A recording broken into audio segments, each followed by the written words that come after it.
Dave. What is going on with yourself today on the What Difference Does It Make podcast? Well, I'm still standing. Oh, look at you. Hey, so yeah, we're talking about Elton John today. We're talking to Gillian Gaar, who is the author of the beautiful book, Elton John at 75. It is a gorgeous coffee table book, but also biography. This coffee table book, it's got all the memorabilia and it's beautifully written. I love these things. I'm really a big fan. Me too. I'm a big fan, yeah. So you can find outtakes of this interview with Gillian Gaar on our YouTube channel at What Difference Does It Make podcast. And we'll also be posting on all our other social media at WDDIM podcast. Why don't we get into it right now? This is Gillian Gaar, author of Elton John at 75 on the What Difference Does It Make podcast. I'm here. Been waiting for you. All right. Hi, Gillian. Thank you for being patient. How are you? And where are you? We assume you're in Seattle. Yeah. Where are you guys? Los Angeles. Yeah. Oh, okay. Oh, I'm going to go down there soon. Like middle of November, perhaps like November 20th? Beginning of November. Oh, well, you're missing a big show. I don't know if you know this, but this guy named Elton John is playing at Dodger Stadium. Yeah, he has some contest now. If you make a donation to his foundation, his AIDS foundation, that you can be in a contest to win tickets to that show. He's all about charitable contributions, and I mean that's been what drives him now, or part of what. I mean, there's so much that drives him, but his charities are something that's really been important to him. Yeah, that's something I was impressed with in working on this. He's so dedicated to doing this charitable work and to do it in a way that's more meaningful than simply writing out a big check, which he could do. He really gets involved, and you don't always see that. In LA, it's the Academy Awards. He does his yeah. Is it the AMFAR pre-Oscar bash? You ever been invited to one of those? Me? Yeah. Sure. No. Come on. Not yet, I should say. You wrote the book on him. Come on. He should let you in. Well, I don't know. If he let in all the people that wrote books on him, that would it might crowd out all the others. He'd want people with more money in there anyway, because I think they have auctions and stuff. Something I didn't know. He felt like he wasn't doing enough charitable work after Ryan White's death. He said that he felt like he hadn't been doing enough. Yeah, that was it. Yeah, going through that whole experience of being with Ryan and then being there at the end when he was dying and going through all that with the family and seeing how they dealt with the pressure and all that. It really, that seems to have been, a wake-up call. But then the other thing is that shortly after that, he got sober, clean and sober. And I think that also was a big turning point for him in doing that, because now he had, the energy and the time to get involved in this stuff. Whereas before, when he was lost in his addictions, you don't have that. So that was probably an even more major factor. Like a perfect storm. Yeah. And he came through. Took a while. Took a couple years. Mm-hmm. Yeah, I don't know if you read his memoir, but it's very moving how he writes about that part of his life. And after getting out of rehab, just really, really taking it slow and not touring and just trying to live more like an average person, taking his dog for a walk every day and doing things that perhaps he hadn't done for himself in a while, because, you have all your minders around you doing those things for you. But I think it really just put him back in touch with himself. You wrote a book on Elvis, and his manager had a huge effect on his career, and to the detriment. Yeah. But Elton also had this manager, but he kept him for a long time. It seems like around the same time that he started focus on himself is when he finally dropped to his manager, John Reed. Do you think that's tied together at all, or? There was quite a bit of separation there. They didn't all happen at the same time, because the Ryan White and the getting clean and sober, that was late 80s, early 90s. And he actually stayed with John until I think this century. I believe it was 98 that he was dropped. Oh, maybe it's just recently that his husband has taken over as manager. And so I conflated the two.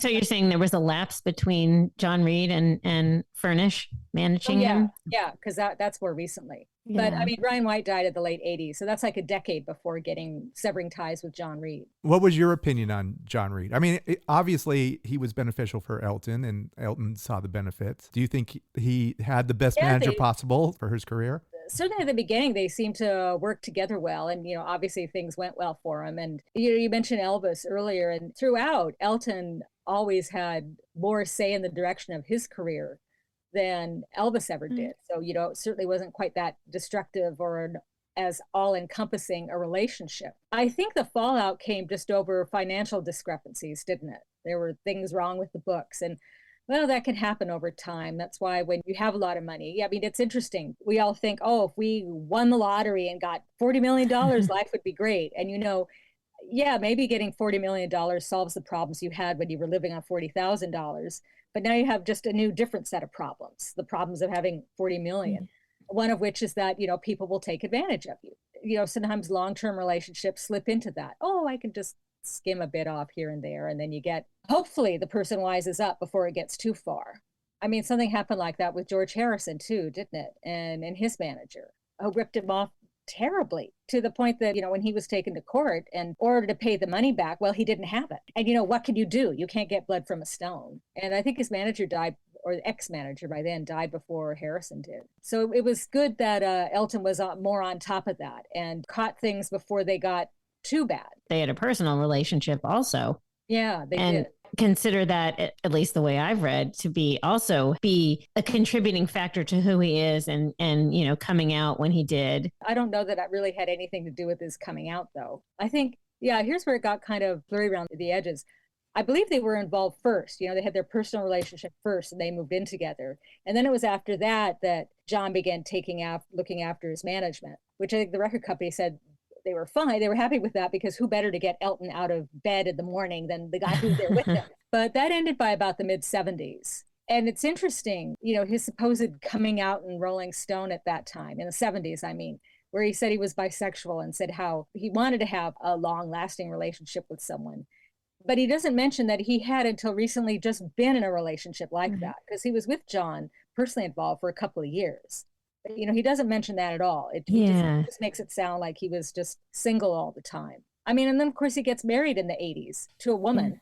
So people are thinking, well, maybe he really is bisexual, but that didn't last too long, fell apart after a couple of years. I think I'd say maybe getting clean and sober was really the turning point for all that stuff, of getting to feel really comfortable with himself and not coming out per se, because it had been known that he'd been involved with men and was carrying on the rock and roll lifestyle. But it wasn't really until the 90s that he just began being more comfortable with being out. And yes, this is my boyfriend, now partner, now husband, that he became. And it was interesting in his autobiography when he talks about going out with David Furnish at first. For him, it was really kind of like the first time he'd gone out with someone in just sort of the average type of relationship that other people might have, because this wasn't a guy that he was taking care of because he was the big star with all the money. He said, David had his own place, he had his own car, he had a job. It was just like getting together with a regular person, and that was a new experience for him in his 30s or whatever age it was.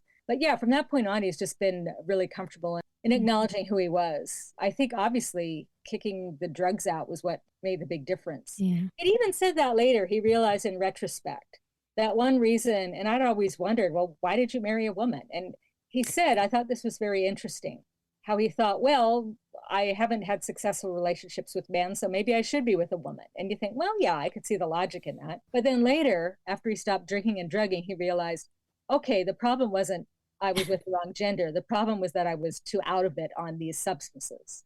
And once he was grounded and healthy, he could make better choices for himself, which also makes sense. Okay, so the reason we're talking with you, I guess we should mention you have this book out. It's called Elton John at 75, and it's 75 different points in Elton's career. How did you choose these? You actually, you touched on George Harrison. You have another book that's called 100 Things Beatles Fans Should Know and Do Before They Die. Are there any, so give me some Elton John things you should know and do before you die. Is this the same type of tone as that book? Kind of, yeah. I mean, I did another in that series, the 100 Things on Elvis. And then, they wanted little boxes throughout of 20 other things. So I guess it's really kind of like 120. So I guess it was used to doing list type things. So 75, that's great. That's not even 100. Well, the thing is, you want to kind of spread it out so you don't have everything from the 1970s. You have to have stuff from later in his life and career. And some of the things they just come to mind pretty quickly. I mean, there's obviously all kinds of highlights in the 70s you could pick, but then later in his career and life, because it has life things too, not just career. You had, his marriages, we've just been talking about them. Both of those are in there. and getting clean and sober and writing his autobiography and playing at Princess Diana's funeral. That's something that immediately comes to mind. And then his work on musicals, The Lion King. There he had to think, well, which ones to mention? Because he's actually worked on a number of musicals now. And The Lion King, of course, is most important because that was the first one and it was so phenomenally successful. And then I picked Billy Elliot because that seemed to be the second most successful, running for many years. I mean, I think they only closed it in London because of the pandemic. But, even now he's continuing to do things. I was thinking if my deadline was 6 months from now, say, some moments I might put in would be his working with Britney Spears on a single, just out of the blue, he does something else with her. And then he just played at the White House and was given a medal for his humanitarian work, which he didn't know he was going to get. It was a surprise. So that would obviously be a highlight too. So Elton John at 90? Well, heck, 90, that's just 15 other things, isn't it, from 75? And we've already got 2. So that's 13 down. Yeah. I mean, he's not stopping. I just got an email today that he's adding another show in Denver. This never-ending tour. It's like a Bob Dylan tour. It's not going to end. I sense that he's enjoying playing for everyone. He loves all this adulation. I don't understand. I mean, I guess I understand why he's quitting. Not quitting, but just leaving the road. But clearly, this is not going to be the last we hear of Elton John. He's going to still be recording. Oh, yeah. And certainly performing live. He just didn't want to do the long tours. He said he wanted to be around his kids more and watching them grow up, which is something parents can appreciate. But what may have happened, we had the pandemic, so he was off the road for probably 2 years or so. I can't remember when this last one started or when the tour restarted, that is. But, they're older now. And of course, when kids get to be teenagers, they kind of want to go off and do their own things more and not be with their parents so much. So maybe that's a part of it. I mean, he's had 2 more years to see them. I wonder if at some stage he'll just transition into doing a residency. He has done that in Vegas. Yeah, a couple times. Yeah, an obvious thing to do. And especially if it's at a major city like Vegas, or if he did something in London, people could get there pretty easily and it would draw a lot of people. I could see him doing something like that. Well, you brought up the lockdown. That brings up the lockdown sessions. Did you like that album? I mean, he's collaborating with Eddie Vedder, Stevie Wonder, Stevie Nicks, all these Dua Lipa, just wonderful artists. And he has this intense passion for new music. I love his Rocket Hour show that he does on Apple Music. He introduces me to new music. And he's always had that. We've seen him in documentaries on, he used to go to Tower Records and just buy up everything. He clearly has an intense love of music. So lockdown sessions, what was your opinion of that album? A lot of people ended up making albums. Paul McCartney did one. I think other people have done them too. Yeah. But yeah, he's always looking to do something new and different. As you say, he's a big music fan. And what's interesting is he's always listening to new music, not just the great stuff from the past, but he always seems to be out there actively seeking out new things. So yeah, it was just an obvious step that he'd want to work with all these people. Perhaps the lockdown, as they called it, made it easier to do because people weren't out touring and doing a lot of things. So maybe it was easier to connect with other musicians and say, well, you're not doing anything. Why don't we do this? So that might have helped him in an odd way, getting to do that. But it's interesting to see what he does next. I mean, even if you don't like the new thing that he's done, at least it's something new. And he's always looking to stay engaged with it. Not necessarily, his own music becoming totally new and different, but certainly looking for and promoting other people's work. Talking about Elton John at 75. We are having a lot of fun with Gillian Gaar, but it is time to take a break, and we will do that right now.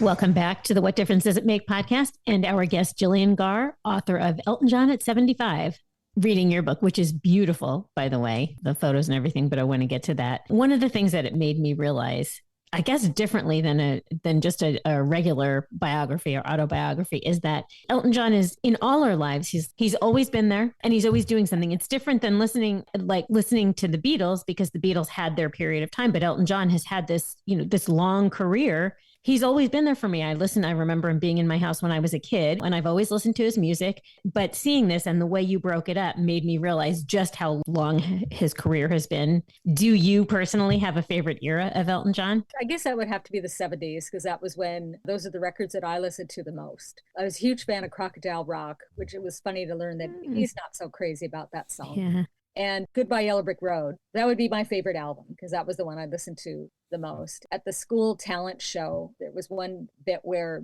4 girls got together and danced interpretive dance to Funeral for a Friend, which of course would be a good one because it's mostly instrumental. Well, all instrumental. So I remember that, still seeing that well, it wasn't the gym, it was the cafeteria, because that's where the stage was. If you grew up in the 70s anyway, he was so much a part of your life, whether you liked him or not, because he was always on the radio. As soon as he broke through in America, all those songs were on the radio for really the rest of the decade. It was one of those times when you didn't really need to own the records because they were always being played somewhere. Well, I can imagine, I wasn't in college at that time, but I can imagine it would be, you could probably walk across a college campus and hear them coming out of dorm room windows and stuff. It was, ubiquitous. And always be in the paper for the outrageous costumes, like the baseball suit he wore at the Dodger Stadium game, which, that must be my favorite outfit. It just looks great. And he looks great in it. Plus, he just always seemed like he was having such a good time. So when was the first time you saw Elton John perform live? Oh, gosh. I've only seen him perform live once. It was in 2014. And it was actually on a tour for the Goodbye Yellow Brick Road album, where he did most of the album in that tour. I reviewed it for the Seattle Times. And I was just looking at my computer and I got a few photos. For some reason, I didn't take very many. I'm not sure why. But at one point during the show, during the second half of the show, he took a break and he went down front and he started signing autographs for people. And I thought, wow, I've never really seen someone doing that during the show. Well, of course, he's not going to have a signing afterwards, not with his kind of crowds. Yeah, people had brought album covers and they were down front and they're holding them up. And so that was entertaining.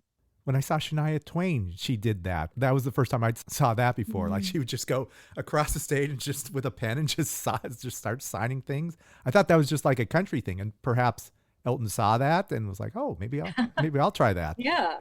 I mean, I've seen people on occasion, maybe they bring one person out on stage for some special reason or other, but I just hadn't seen someone after they do a song like go down and sort of sign all the different albums that were being offered. The audience is always aware of when the artist is engaging just by eye, the way they interact or just even make eye contact with the audience as opposed to just looking out into the ether. And that's just another way of making it personal. I'd never seen him do that. That's really nice. Yeah. Or talking in between songs. Audiences like that. Instead of just saying, well, here's my next song from the such and such album. Talking to them. Although it's interesting, some performers, you see them, if you happen to see 2 shows in a row or 2 shows on the same tour, sometimes it's interesting to hear how some of the chat, they just say the same thing in the next city. It's actually kind of painful. Yeah. I mean, I know it has to happen, but it's hard. It does. I actually saw Barbara Streisand, her last tour, and I was at like a far angle to the side, and she had cue cards that she was reading from. So it was fine. Because, it was Barbara. So like, okay, whatever. You'll accept anything. Yeah. Just share this. This is wonderful. But it didn't, and she's a good enough actress, she can pull this off where it seems kind of impromptu, but it was kind of funny. Just it's like, oh yeah, look at that. And it made sense for Barbara Streisand to like, okay, I want to script out every little moment and make sure everything is perfect. Yeah, it is nice. I think, and that might be when Elton became sober and like, okay, I've got things I'd like to say, or I'm more relaxed on stage. I think that's probably what was going on. I would imagine, possibly. Holly had mentioned, she knows I'm a big soccer fan. I've been watching Welcome to Wrexham, and Elton was, before Wrexham, there was Elton bought Watford, and he created his own amazing soccer team that he grew up watching. Yeah, that must be a thrill when you're a kid to go see your favorite sports team and then later you actually own the team. I mean, what kind of thrill would that be? I know some people end up owning teams, but it's maybe not necessarily the team they grew up watching. But yeah, you think of Elton as a kid with his dad going through, or stepfather going through taking the train and walking through the street to the stadium and watching the show the game, not the show. Just how important that was to him, and how he kept statistics on the football scores, like he kept statistics on the record chart scores. So yeah, that was a big deal for him when he could finally purchase Watford and just getting more involved in the club. I like some things he mentioned in his autobiography about that. His first stint as owner, because I think he's stepped down and become president on more than one occasion. But anyway, that first stint, he said that they didn't really give him any special concessions because he was Elton John and didn't fawn over him excessively, and that they expected him to do his part and pull his weight. And he mentioned how one time he came to a game with a bad hangover, because this is still in the 70s, it's during his drinking period. And he said the team manager just chewed him out for it later, for his behavior, and saying, you let the club down. He said no one in his own entourage would have dared say anything like that to him. Yeah. But he felt ashamed because he knew it was right. He deserved the dressing down. So yeah, it kind of took him out of that showbiz world as well. That was sort of an interesting kind of side benefit for him. He was obviously passionate about it. And I love that description about walking through town, getting to the stadium. Your fans and finding your place to stand in the terraces, which I couldn't stand to do that. When I went to England the first time, I was taken to a football match and we go in the stands and you have to stand. And it was just awful. I mean, there aren't even any seats. I know I watch games now and people stand, and I don't understand it because you have a seat. But in this match I went to in England, there wasn't that option. You just stand there, and it was so awful because I never liked standing for a long period of time, even though I was younger then. Yeah, I just never went to another match. No, this is not for me. It's interesting watching when you go to shows with say an older audience, because I just saw Ringo Starr. I saw him in the brief window where he didn't have COVID, because he had COVID and canceled his shows up to the 9th, and then he started again in Seattle on the 11th. But a few days later, he said he had COVID again, so the rest of the tour was canceled. So I got to see him, and a nice place in Benaroya Hall, which is a symphonic hall. And maybe if it was a younger crowd, people would have stood the whole time, but not this time. It's kind of older, and so people would stand up for some numbers, and then you're all sitting down for others. Well, you're from Seattle, and you wrote a book on Nirvana. I'm sure you were you at a Nirvana show and standing up and feeling that energy? Were you in Seattle in the early 90s? Yeah. I mean, I guess the most exciting show I saw was this secret show they did, and this is after they were big, in 92. On October 4th, they opened for Mudhoney. Mudhoney had a new album out, so they were doing some shows, and Nirvana came along to open.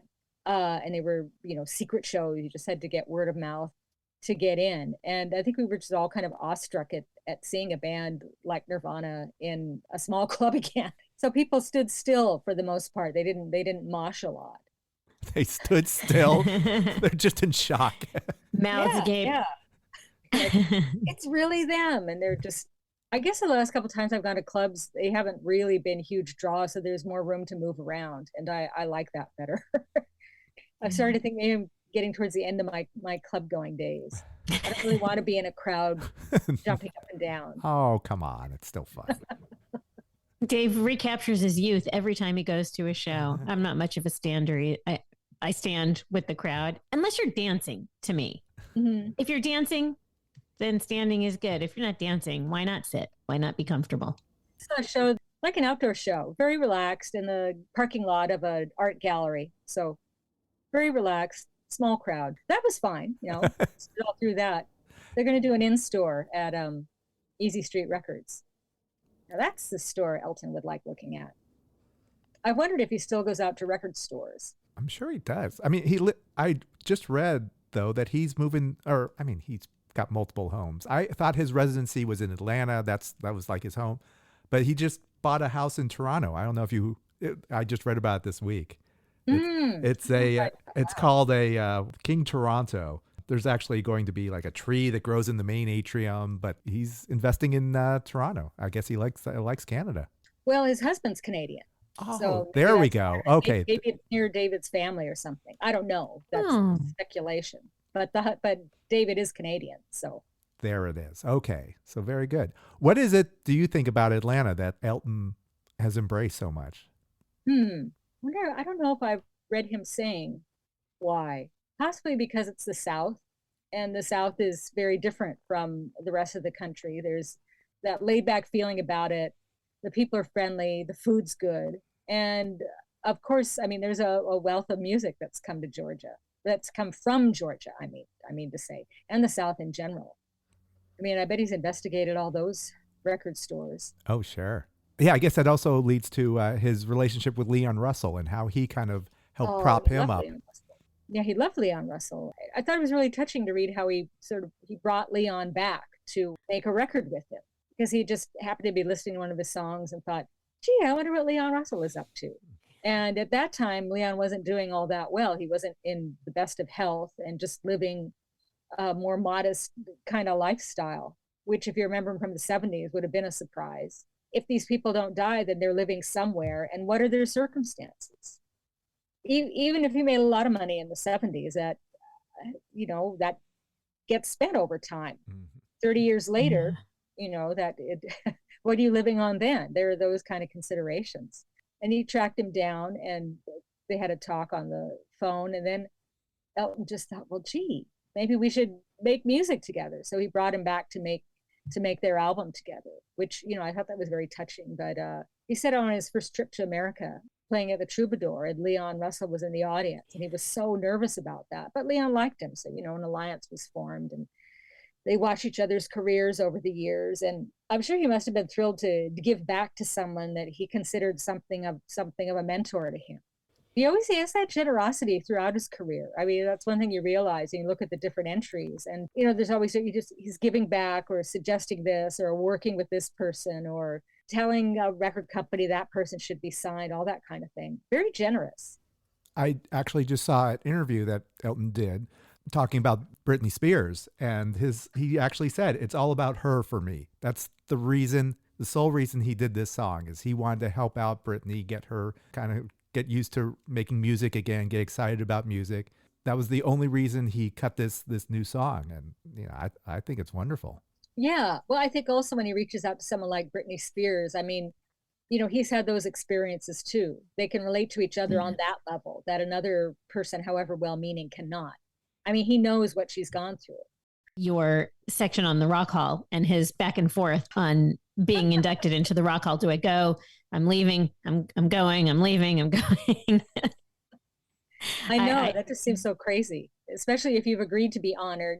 I know some people, Sex Pistols most famously, were like, you know, we don't want to be a part of anything to do with that.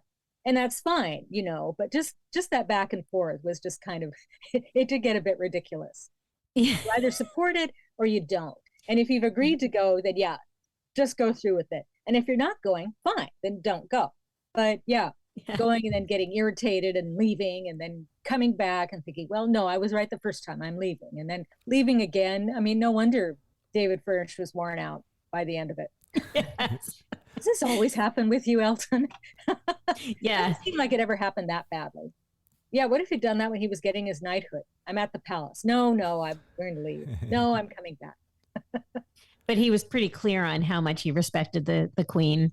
Well, he'd received other awards before. I don't know the order of it. He might have got the CBE first or the OBE. You know, they have different grades of that. Yeah. MBE, the Beatles got, that's the lowest one. And then they kind of go up from there. So by the time he got his knighthood, he'd actually had a few honors from the monarch. Obviously, always proud to be British and proud of his country and not moving away to avoid being taxed like others have. You know, he's always stayed in Britain. I think, you know, that's considered his main residence, even though he does have homes elsewhere. Do you think it was his relationship with Jan Wenner? Was there? I haven't read Jan's book, but I'm sure he mentions Elton a few times in there.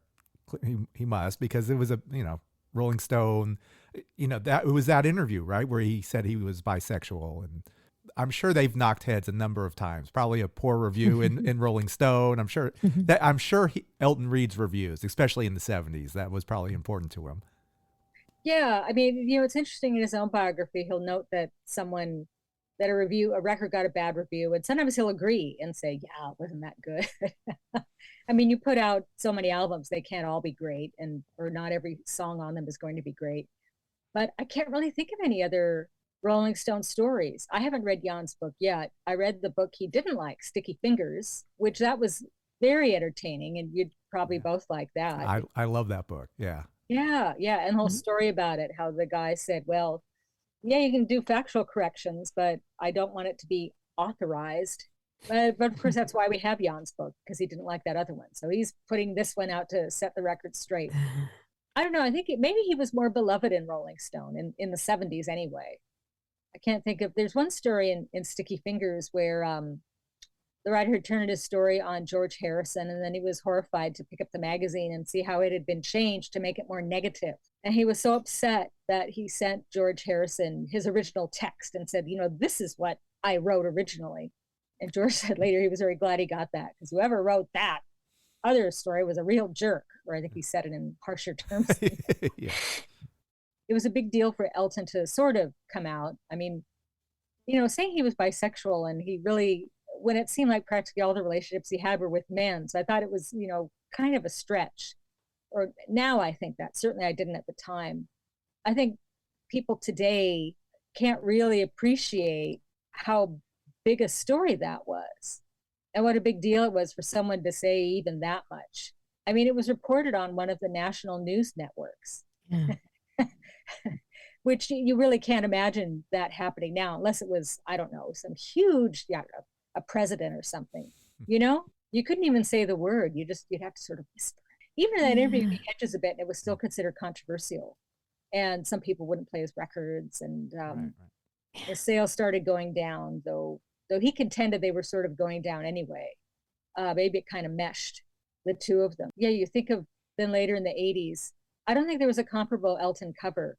But remember in the 80s, they had the cover with David Bowie on it, and the headline said, David Bowie straight. Remember that one? Opposite news. Or swearing all his wild 70s stuff. Yeah. Did you do any research on like when he said he was bisexual, if there was other news articles or boycotts or like shocked? And, we're not going to play, radio stations say we're not going to play your music. I mean, in his autobiography, he contends there wasn't. But then if you look at things that came out at the time, he says that there was a bit of blowback.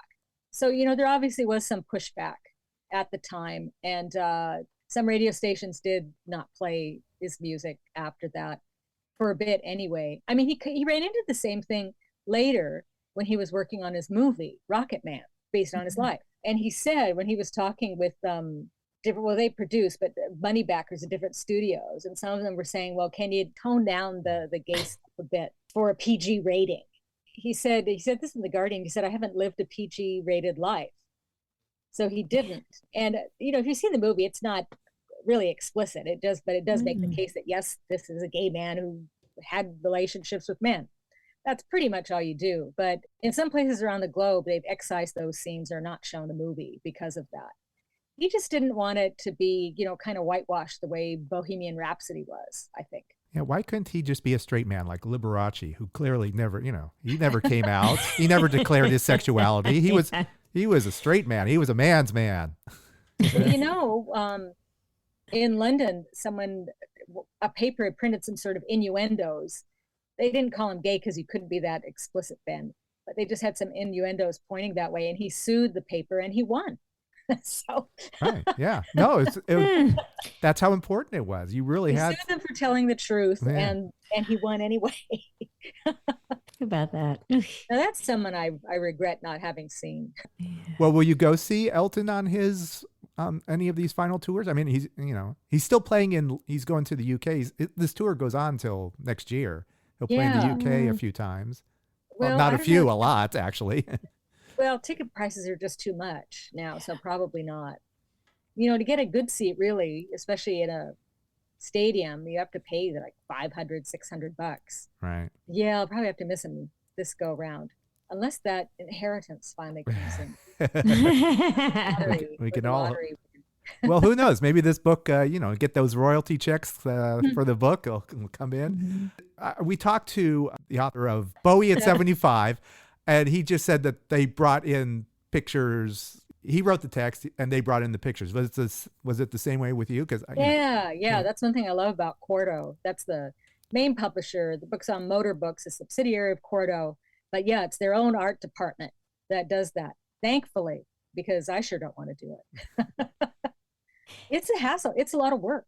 And in this case, well, in the case of both books, not just getting photos, but getting like pictures of memorabilia and stuff, the tickets and the backstage passes and all that stuff. So it's a lot broader than just photos. They did all the photo research and the layouts and the design of the books. So happily, I'm not involved in any of that. What's next? What's next on your docket? You'll laugh. Bruce Springsteen at 75. Oh, I've heard of him. He's good. Yeah, there's a thing at the Grammy Museum that just opened up, a Springsteen exhibit that I will go to once or twice or 3 or 4 times. It's just kind of the Elton John book is so much fun. These coffee table things, perfect Christmas gift, right? Yeah. That's what I say. Yeah. It really is beautiful. It was really, I read it cover to cover. Really nicely. Yeah, thank you. Thank you for doing this with us. Well, no, great. It's fun. It's always fun. We'll see you sitting down at one of your favorite shows. Okay. All right. Bye-bye. Have a great day. Thanks, Gillian. Take care. Bye. We enjoy talking to musicians, but it's also fun to talk about musicians with fans of the artist. And that's exactly what happened here with Gillian. It was enlightening to me. As we talked about in the interview with Gillian, Elton John is ubiquitous in all our lives. This book really gives you an idea as to how long his career has been and continues on. And especially someone like Elton John. There's only a handful of those people around that continue to make new music and keep us excited about things and projects that they're working on, whether it be new music or charities or his radio show, which I still love. He discovers new music and he turns me on to new music. We will always love Elton. So thanks, Elton. And thank you to Gillian, because you thanked Elton John for the music, for all the years of music and entertainment. But thank you, Gillian, for putting this book out there and for spending an hour with us. And a big thank you to Steve Roth of Quarto Publishing, who puts out these amazing coffee table books. Thank you for liking and subscribing. Where else can they find us, Holly? And thank you for checking us out on social media at WDDIM Podcast and on YouTube at What Difference Does It Make Podcast. Beautiful. Okay, until next time, this is Dave. This is Holly. Check you later. Over and out.